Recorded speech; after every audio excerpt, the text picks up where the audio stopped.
Karismatik sesat, luar biasa. Oke, silakan. Ada yang mau ditanyakan? Banyak. Hmm. Oke, yang simpel aja, yang simpel, Bang Juma. Iya. Nah, aku mau tanya nih. Pendeta kan ada sekolahnya, makanya dia Iya. menjadi pendeta. Jadi ustadz itu siapa yang ngangkat dia jadi ustadz? Hah? Ustadz, Ustadz itu artinya apa? Tadi saya kan kurumnya si tahta, saya tanya dia ustadz tahta katanya. Yang mengangkat jadi ustadz tahta siapa? Nggak bisa jawab. Coba. Ya, Ustadz itu kan apa? Guru, orang yang ngajar. Iya, yang angkat dia gelarnya di ustadz itu siapa? Ya muridnya lah. Oh, muridnya. Tadi Bang, tadi di Komalku kau Bang. Udah Iya, dijawab. itu aku bilang. Ustadz tahta nggak bisa jawab tadi kan, muter-muter. Udah dijawab tadi. Fitnah ya, Coba. kejam. Apa Udah coba saya. dijawab? Sebagai Apa seorang coba dijawab? pemilik komal saya harus jawab nih. Tadi di komal saya Anda dan sudah dijawab itu. Iya, coba apa dijawabnya? Kalau ada jawabannya, coba apa dibilangnya? Jay, coba apa dibilangnya? Apa? Kalau ada Siapapun yang jawaban- mengajar itu kalau dalam ranah Islam bisa dipanggil Ustadz. Memang kenapa? Itu meskipun dia penghargaan. masih anak kecil gitu. Ya kalau dia ngajar, Iya, biarpun anak kecil dia udah bisa dipanggil kalau Ustaz. dia ngajar, Iya, kalaupun dia masih ini kalau dia SD lah. pendidik bisa, kenapa tidak? Berarti tidak ada batas usia. Kenapa, saudara? Kenapa Anda heran ketika ada manusia dipanggil Iya, Ustadz, ya. sedangkan Ustadz itu adalah Gini, gelar Bang kepada Juma, manusia. Tapi gini. ada manusia kau gelari Tuhan, Oke, kamu bentar, gak heran? bentar, gini. Kenapa saya menanyakan itu? Karena ada yang mualaf baru mualaf seminggu 2 minggu udah jadi ustadz gitu. Kok bisa? Ya kalau dia dapat hidayah, belum dapat ilmu, kenapa Iya, tidak? iya. Hidayah dari mana? Masa baru agama masuk pindah agama ke Islam udah jadi ustadz? Iya suka-suka mereka lah. Ada jadi juga orang yang pertanyaan sudah usianya 70 tahun lebih nggak dipanggil Ustadz di Islam. Apa masalahnya? Iya, kan jadi pertanyaan itu. Masa 2 minggu baru mualaf udah jadi Udahlah. Iya, ada juga. gitu loh. Ya, Ada itu- juga teman saya baru mualaf sebulan oleh keluarganya dipanggil Ustadz. Ada anak didik saya ya, seorang dokter ahli bedah jantung. Baru sebulan ketika dipanggil sama keluarganya dipanggil Ustadz. Meskipun itu tujuannya untuk memperolok-olok, tapi memang pantaslah dia dipanggil Ustadz sama mereka. Kenapa? Karena keluarganya belajar tentang Tuhan dari siswa saya. Berarti jadi ustadz itu tidak ada batas usia. Tunggu. Aku mau kasih nampak sesuatu nih. Bang Jadi Ray, Bang ribut Ray. masalah Ustadz. Iya, Ya, berarti gelar. tidak ada batas usia jadi ustadznya. Ya, Iya. Ray, Oh, ini gitu. apa nih, Ray? Tunggu, ada lagu. Jangan. Kita lihat jogetnya aja ya. Oh, manusia aja kau Tuhan kan, kau gelari Tuhan gimana sih? Ini joget nggak, Bang Ray? Nggak, ini joget nggak, Bang Ray? Buat lagunya lah berdengar kita. Jangan, orang ada yang live di YouTube. Musiknya Enggak, buat dari lagunya saya aja. lah. Na. Enggak, Nah, ini buat joget nggak? lagunya biar Nggak, ini kita joget nggak? artikan. Nggak, Bang Ray, ini joget nggak? Ini joget nggak? Buat dulu lagunya gitu loh, biar kita Nggak dengar. berani. Nggak Biar berani. kita dengar, entah dia lagu apa kita nggak dengar kan? Iya, ini joget nggak? Aku lagu itu nggak ada hubungan dengan gerakan. Joget itu Kita gerakan. nggak tahu dia joget atau senam atau nari atau gimana karena lewat lagunya kita nggak tahu apa lagunya. Orang tahu joget nggak joget itu dari bentuk tariannya, bukan dari. Ada orang nari seperti joget, bukan dia joget tapi nari Oke lah. gitu loh. Coba buat lagunya, kita tengok, kita Udah. tonton bersama yuk. Ya, inilah orang-orang yang biasa lah ya, orang sebelah ini yang nggak Coba- pernah mau terima coba kebenaran. buka. Enggak. Ini kenapa aku tampilkan teman-teman? Kalian bisa lihat ya. Jangan tanggung-tanggung langsung kalau mau. Iya, tadi kan Bang Ray udah bilang gereja-gereja seperti ini gereja sesat, dia bilang gereja Siapa sesat. yang bilang? Gereja yang pernah kau tempati, kau bilang joget-joget. Iya, yang joget artinya sesat kan? Oke. Semua gereja. Oke. Kalau memang kau benar Kristen pernah joget-joget, berarti gerejamu sesat waktu Oke, itu. ya. Jadi yang gereja joget Karena sesat. di gereja itu tidak pernah ada joget-joget. Ya, dan ini ya, Menyembah beda dengan joget-joget. ya, Kau siap. paham. Kalau memang kau pernah jadi Kristen, Boleh aku ngomong dulu Bang Ray? Ya, kita ngomong pakai data. boleh. Makanya gue Astagfirullah, memang Oten ini nggak pernah bisa tertib nih. kalau pernah Kristen, Udah ya, jadi gini, aku langsung tembak-tembak aja. Jadi Bang Ray tadi udah bilang ya, gereja yang joget-joget itu artinya sesat. gereja yang sesat. Ini gereja GPDI, ya ini Gerejamu, gerejamu. Oke, turunin aja lah, nggak bisa ngomong dia. Inilah ciri-ciri Oten teman-teman ya, nggak pernah mau terima dikasih kebenaran. Dan ini, ya, aku kasih nampak teman-teman, yang joget ini. Waalaikumsalam. Joget ala GPDI. Jadi GPDI ini adalah gereja tempatnya si abang tadi, ya, si Ray tadi dari GPDI teman-teman. Dia taruh profil pic-nya tuh GPDI kan. Nah, jadi ini gereja dia. Jadi gereja dia itu joget-joget dan baru sini orangnya udah pada pergi semua. ya, dan dia bilang gereja tersebut gereja sesat ya. Jadi GPDI tempat si Ray bergereja itu adalah gereja sesat. Terima kasih Ray. Assalamualaikum. Waalaikumsalam. Ya, Bang Ray ada yang mau disampaikan? Assalamualaikum. Saya mau sampaikan dengan teman kita yang dari sebelah tadi itu. Ya, ya. Cuma yang saya mau sampaikan itu yang kata menyembah itu loh. Ya, kan kalau di teman kita di sebelah kan namanya juga menyembah kalau di keyakinannya. Terus kalau di Muslim kan juga menyembah. Cuma saya mau tahu sebenarnya itu menyembah seperti apa dia punya prakteknya. Kalau menurut saya, ini kan saya awam dalam agama, namanya menyembah kan kata dasarnya sembah. Nah, terus kalau prakteknya sembah itu seperti apa? Apakah kita bernyanyi atau bersujud? Itu saja. Saya kira seperti itu. Oke, silakan Bang Juma. Iya. Menyembah dari kata dasar sembah. Menyembah artinya akar kata itu adalah hamba, menghambakan diri. Maksudnya kalau mereka diperintahkan sama Tuhannya untuk beribadah joget dan mereka joget itu sudah menyembah. Kalau ada perintahnya salto dan mereka tunduk untuk salto-salto berarti itu sudah menyembah. Kalau perintah Tuhannya renang dalam satu hari itu 1 kilometer tanpa alat bantu dan mereka lakukan itu dengan taat, berarti mereka sudah menyembah. Tergantung konteks perintah Tuhan mereka. Masalahnya sekarang nih, ada nggak perintahnya joget kayak gitu? Kurasa nggak ada perintah kayak gitu. Yang lucu tadi dia tahu itu GPDI Bang. Jadi karena dia tahu itu GPDI, dia langsung alihkan pembahasan kemana-mana. Karena terbukti gereja dia sendiri kan. Iya betul. Ya, Aduh. perintah joget kayak gitu ya, emang ada gitu. Iya, dia yang bilang pula gereja yang joget, gereja sesat, anjir. Gerejanya sendiri. Jangan-jangan dia sudah keluar dari sana. Tapi masih profil pic-nya masih dia pakai tuh. Ya, Ucil ada yang mau disampaikan? Silakan. Iya, mau bertanya Bang. Ya, silakan. Bertanya kepada Abang, boleh nggak? Iya. Ya, silakan. Oke Bang. Ya, di sini saya cuma mempertanyakan apakah agama atau sesuai keyakinan Abang mempercayai kepada Tuhan yang benar, begitu saja. Apakah itu Abang yakin benar-benar bahwa Tuhan Abang itu udah benar? Itulah pertanyaan saya, Bang. Iya, saya jawab boleh? Jawab Bang, saya cuma bertanya Bang. Iya. Jadi di luar makhluk itu ada Khalik, ada Tuhan. Tuhan ini adalah hakikat tunggal yang absolut, yang menciptakan langit dan bumi. Jadi di kaidah Islam itu sederhananya gini. Ketika kemudian umat Islam itu teriak, baik itu kemudian dilisankan teriakannya atau dalam hatinya menjerit, wahai Tuhanku, maka sang pencipta, sang pemilik alam semesta ini mendengarkan.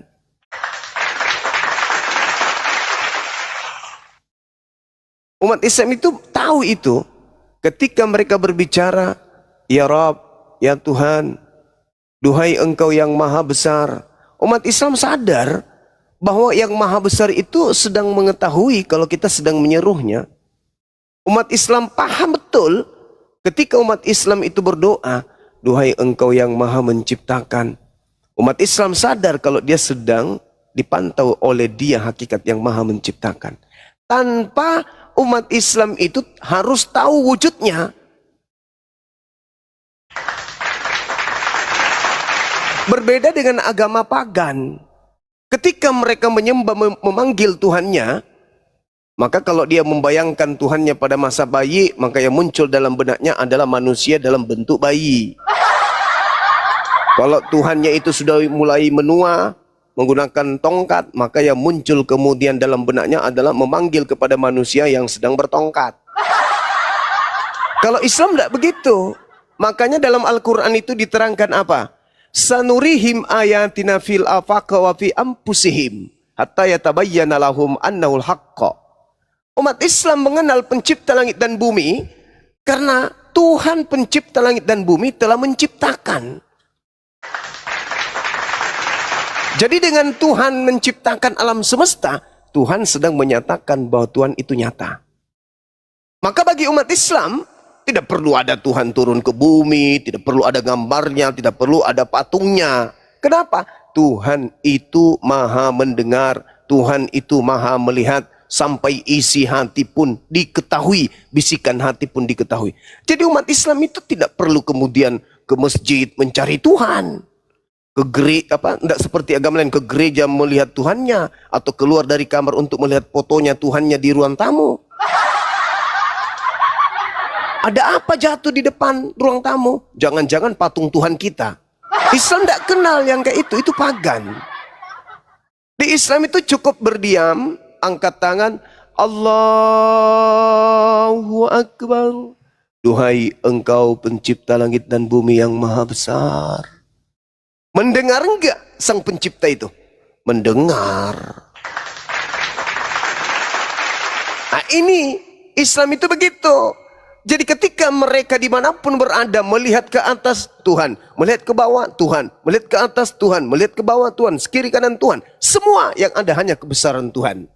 Makanya umat Islam itu asyhadu alla ilaha illallah. Aku bersaksi tiada Tuhan selain Allah. Kenapa? Ada alam semesta ini, ada diri saya ini. Bukti bahwa Tuhan itu ada meskipun dia bukan makhluk. Kalau yang bisa divisualisasikan, bisa dimediasikan, bisa kemudian digambarkan, dilukiskan, itu bukan Tuhan, itu makhluk. Makanya di Al-Quran itu, Annallahu Sami. Sesungguhnya Allah itu maha mendengar, alim, maha mengetahui. Kalau ada kemudian sembahan, ngintip, merangkak, berjalan ke depan hanya untuk sekedar mengetahui ini musim buah ara atau bukan, itu bukan Tuhan. Itu manusia alias makhluk. Tidak pantas untuk dituhankan. Kenapa? Karena dia makhluk. Sedangkan sang Khalik tidak serupa dengan makhluk, maka dia tidak bisa diwujudkan. Lalu diapakan? Diibadahi aja. Caranya gimana? Yakini dengan sepenuh hati kalau hakikat pencipta melihat kita, mendengarkan kita, mengetahui apa yang ada dalam bisikan setiap manusia. Yakinkan itu. Maka selesai urusan kita dengan Tuhan. Untuk mencari hakikat Tuhan. Nah, kalau ada orang mencari-cari Tuhan, Tuhan itu mana ya? Oh, jangan-jangan dia lagi main bola di sana. Oh, itu Tuhan lagi di gurun, ngapain? Cari jubahnya, katanya jatuh. Entah siapa yang ngambilnya. Itu bukan Tuhan. Buktikan aja. Pasti makhluk itu masih bertuhan. Betul, Yesus ketika di atas bumi sibuk bertuhan kepada hakikat yang tak nampak oleh kasat mata manusia. Begitu saudara. Jadi kalau di Islam itu bukan Tuhannya kayak kalian. Tuhan kalian harus dibesarin. Anakku sayang, cepatlah besar. Bukan kayak gitu di Islam. Gitu saudara Ucil. Jadi dimanapun kami ada, di situ Tuhan kami berada. Karena kenapa? Pencipta langit dan bumi itu meliputi segala aspek. Tak ada yang lolos dari pantauannya. Tak ada suara yang lolos dari pendengarannya. Tak ada gerakan yang lolos dari kemaha melihatnya. Makanya Tuhan itu maha melihat, bukan melihat. Maha mendengar, bukan mendengar. Maha mengetahui, bukan mengetahui. Tapi dia maha segala-galanya. Kalau masih ada orang mendengar, ada saatnya dia tuli. Kalau ada orang yang mengatakan melihat, ada saatnya dia buram, dia buta. Tapi kalau maha melihat, itu nggak ada. Maha mendengar, itu nggak ada. Nggak ada tuli, nggak ada buram, nggak ada matanya kemudian kena katarak. Begitu saudara, itu baru memuliakan Tuhan namanya. Mendudukkan Tuhan pada kodratnya sebagai sang khalik pencipta yang tak tersentuh oleh dimensi manusia atau makhluk. Begitu. Kalau ada Tuhan punya gigi, 1 bulan tidak sakit gigi, sakit giginya. Ada Tuhan kemudian punya perut, punya lambung, dia tidak makan 1 minggu, kena busung lapar. Ada Tuhan kemudian serupa dengan manusia, tidur nggak pakai selimut, kena masuk angin. Tidak mandi bisa kena panu. Tidak cukur rambut bisa gondrong dia. Karena kenapa? Dia bukan Tuhan, dia manusia, dia makhluk. Begitu saudara. Orang berakal sehat tidak akan mungkin menyembah kepada sesamanya makhluk sesempurna apapun makhluk tersebut, apalagi kalau sampai dia mati dikutuk oleh sesamanya makhluk. Demikian, saya kira gitu. Mantap, Panglima. Assalamualaikum warahmatullahi wabarakatuh. Ikhwani fisabilillah. Warahmatullahi wabarakatuh. Keren bagaimana? Oke, makasih Bang Zuma. Abang Zuma udah jelaskan panjang lebar ya, bahwa Tuhan Abang Zuma benar, tapi menurut saya kalau memang benar Tuhan itu benar ada dan benar berkuasa menciptakan langit dan bumi ya, kenapa di dalam kitab-kitab para nabi yang diturunkan kepada umat manusia di muka bumi ini, dari kitab pertama sampai yang terakhir, kenapa tidak pernah mencatat dan mengklaim eksistensi Allah SWT sebelum dia muncul di abad ke-7 dipromosikan oleh Nabi Muhammad? Itu yang saya masih lakukan, Bang. Oke, Bang.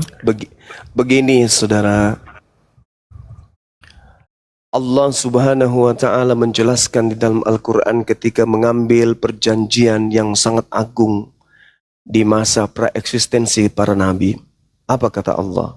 Bismillahirrahmanirrahim. Surah Ali Imran ayat 81.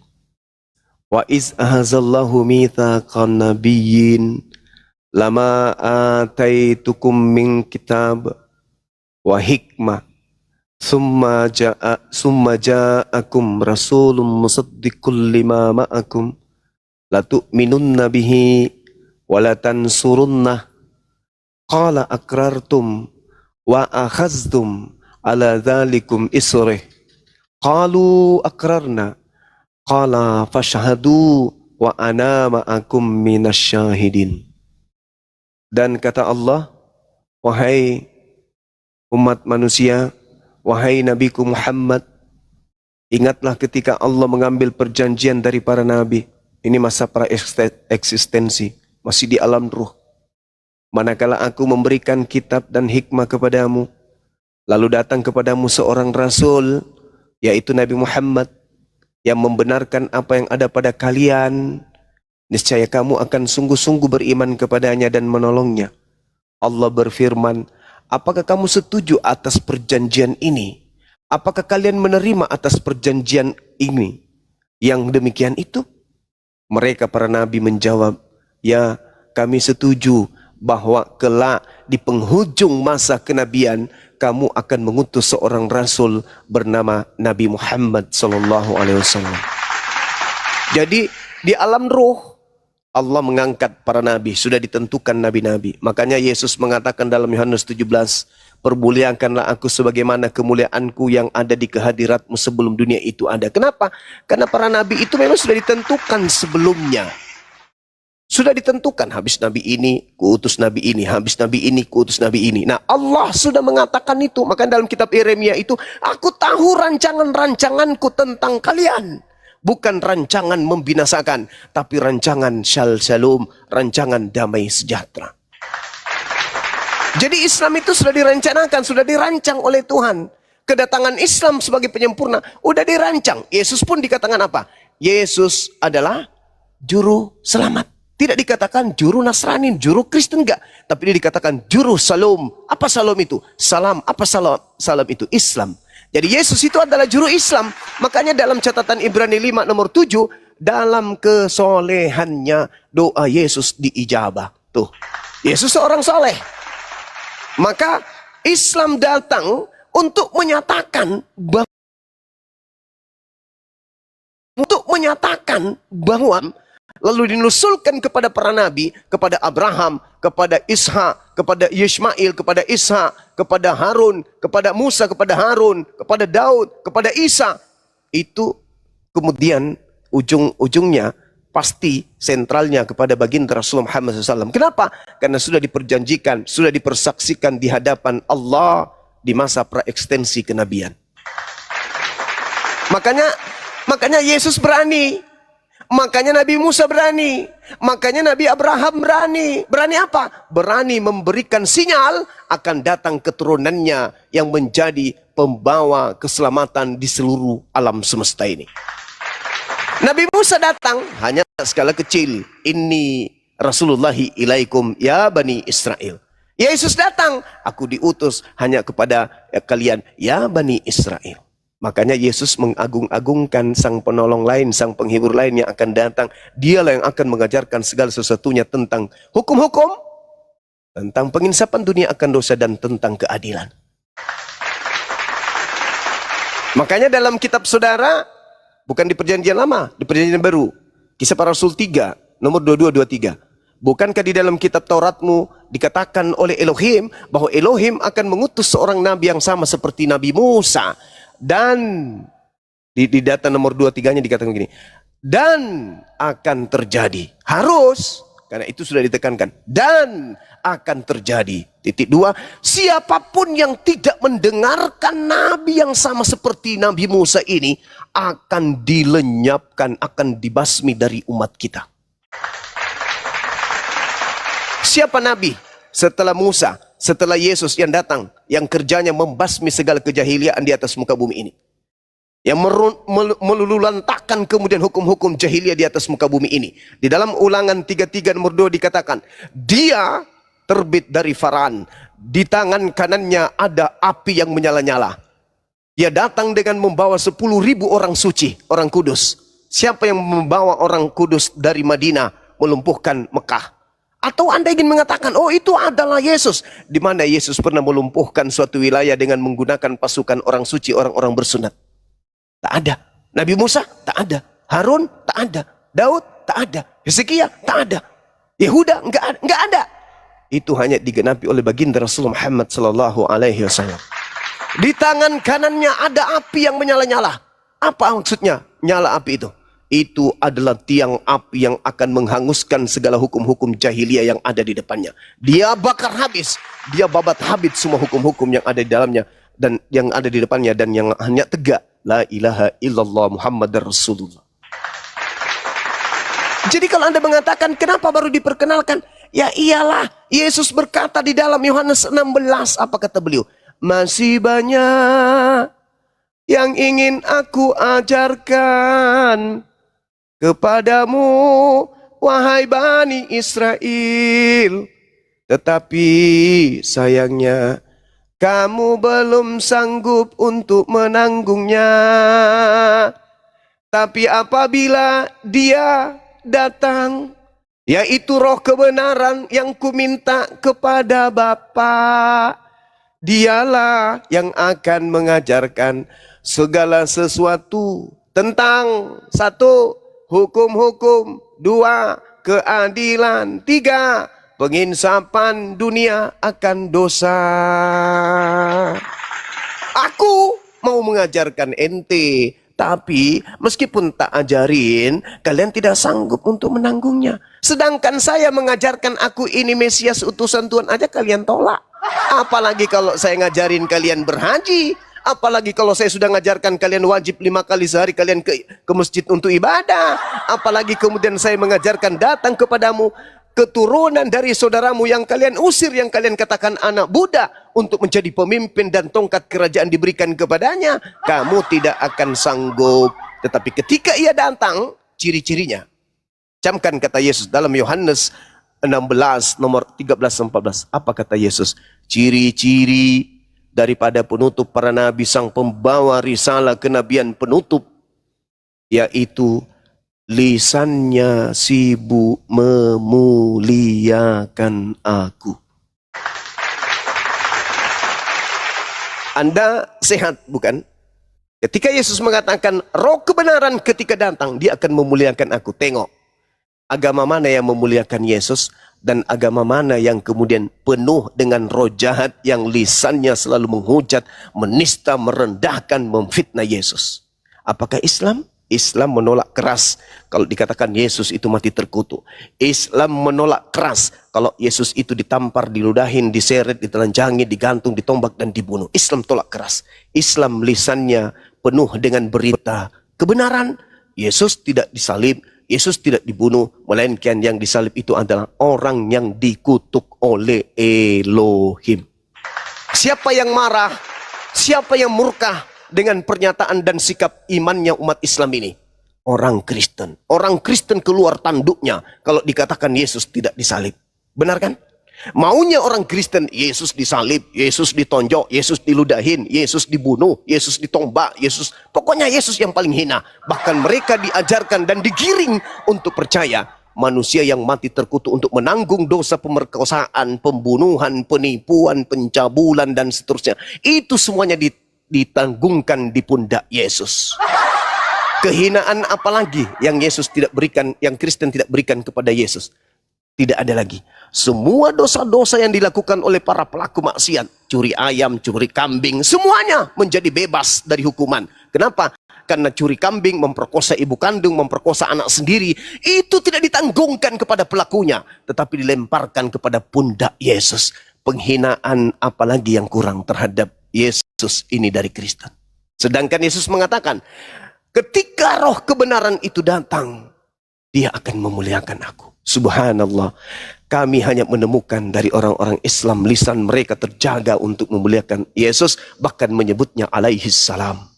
Kalau Kristen, siapa yang mati dikutuk di atas tiang salib?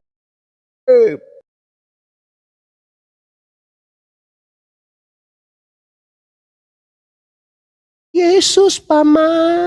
Yahudi yang sepadan dengan hukuman mati, lalu kau gantung dia. Jangan kau biarkan mayatnya semalam-malaman di atas gantungan, sebab orang yang dikutuk oleh Elohim, jangan kau biarkan mayatnya menyentuh tanah yang diwariskan nenek moyang, diwariskan Tuhan kepadamu. Berarti orang Kristen menyamakan Yesus ini dengan penjahat yang setara dengan penjahat yang hukumannya itu digantung, disalib karena dikutuk oleh Elohim. Masih ada penghinaan di luar daripada itu? Tidak. Itulah penghinaan yang paling tertinggi kepada Yesus. Adakah umat Islam mengimani itu? No, umat Islam menolak itu. Umat Islam, sejak mereka kemudian mengenal Islam, mereka diajarin, Nabi yang datang di tengah-tengah Bani Israel itu tidak disalibkan tapi dimuliakan. Apa itu? Terkemuka di dunia dan di akhirat. Sekira begitu, saudara. Jadi jelas bahwasanya Nabi Muhammad SAW itu sudah diajarkan oleh Yesus, sudah diajarkan oleh Nabi Musa, sudah diajarkan oleh akal sehat manusia. Umat manusia tanpa mengetahui kebenaran tentang Nabi Muhammad pun, ketika mereka menggunakan akal, pasti mereka akan sampai kepada Nabi Muhammad. Kenapa? Tidak mungkin alam semesta ini tidak diberi petunjuk oleh pencipta langit dan bumi di tengah-tengah maraknya kemaksiatan. Di alam semesta ini ada dua hal. Yang pertama maksiat dan kebenaran. Ini sejalan, seiring sejalan. Pasti ada penuntunnya. Maka akal sehat kita akan mengajak kita untuk berpikir. Kumpulkan seluruh buku-buku yang dianggap suci oleh setiap agama, pelajari. Kumpulkan semua tokoh-tokoh yang diajarkan oleh setiap agama, kenali. Maka Anda akan sampai kepada dinul Islam. Saya kira begitu sahabat. Saya izin sejenak, saya ibadah dulu, nanti dilanjut oleh guru-guru saya yang ada di sini. Terima kasih. Siap Gurunda, mantap sekali penjelasannya. Ucil udah mau syahadat? Gini